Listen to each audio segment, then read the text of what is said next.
Glad to have you join us on the newsroom. I'm Simisola Adigun. A bill seeking to establish the Witness Protection and Management Framework has scaled second reading at the National Assembly. Making remarks about the bill during Tuesday's plenary, President of the Senate, Ahmad Lawan, explained that the war against corruption by the Buhari-led government must be won irrespective of temporary setbacks. The Senate President also maintained that the fight against corruption must be vigorously pursued by the government to ensure the eventual elimination of graft, which is capable of hindering Nigeria's development. Vice President Yemi Osinbajo says there is no basis for judges in the country to earn less than federal lawmakers. Osinbajo made this known at the Justice Sector Reform Summit of 2022 held in Abuja.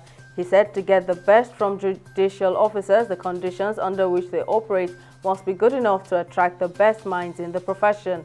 The Vice President added that a merit-based judicial selection and promotion process, a new approach to judicial budgeting and funding as well as welfare must be well established.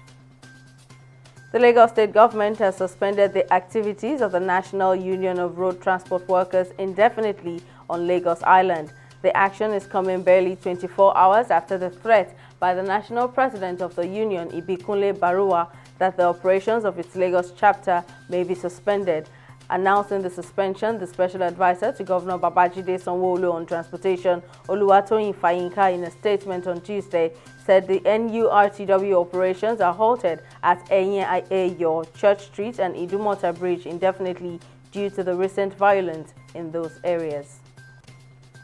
Pfizer and BioNTech have started a clinical trial to test a new version of their vaccine specifically designed to target the COVID-19 Omicron variant.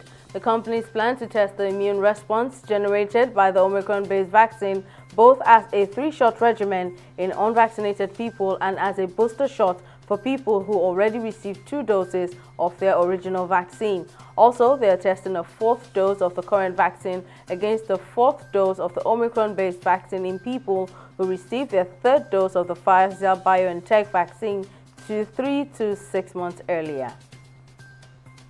The Nigerian Economic Summit Group, NESG, says the federal government should make effective policy decisions to create jobs and lift millions out of poverty in 2022. Speaking at the launch of the NESG 2022 Macroeconomic Outlook in Abuja, chairman of the group, Asue Ighodalo, said the report aims to critically analyze the Nigerian economy and help create an enabling environment that catalyzes economic growth. The group further called for swift implementation of reforms as soon as possible to create more jobs and lift millions out of poverty. On the international scene, the Economic Community of West African States, ECOWAS, has called for an extraordinary meeting of members over the latest military takeover of a government in Burkina Faso. In a press release on Tuesday, the South African government says it agrees with the ECOWAS that soldiers should return to barracks and utilize dialogue with the authorities to resolve all problems. The ECOWAS Commission, in a statement, says despite calls by the regional and international community for calm and respect for constitutional legality, the situation was characterized by a military coup d'etat leading to the resignation of President Marc Kabore. In sport, Achraf Hakimi scored a brilliant free kick to send Morocco through the quarterfinals of the Africa Cup of Nations after a 2-1 win over Malawi on Tuesday. Gabadinho Miango gave outsiders Malawi, playing their first ever knockout game at the tournament, a shock early lead with a stunning goal from 40 meters at Amadou Ahidjo Stadium. Morocco, who is bidding for a second Cup of Nations title and first since 1976, fell behind 7 minutes when Miango caught Yassine Bounou off his line with a superb long-range strike. That's all at this time on the newsroom. Join us again for more news updates. Thank you for watching.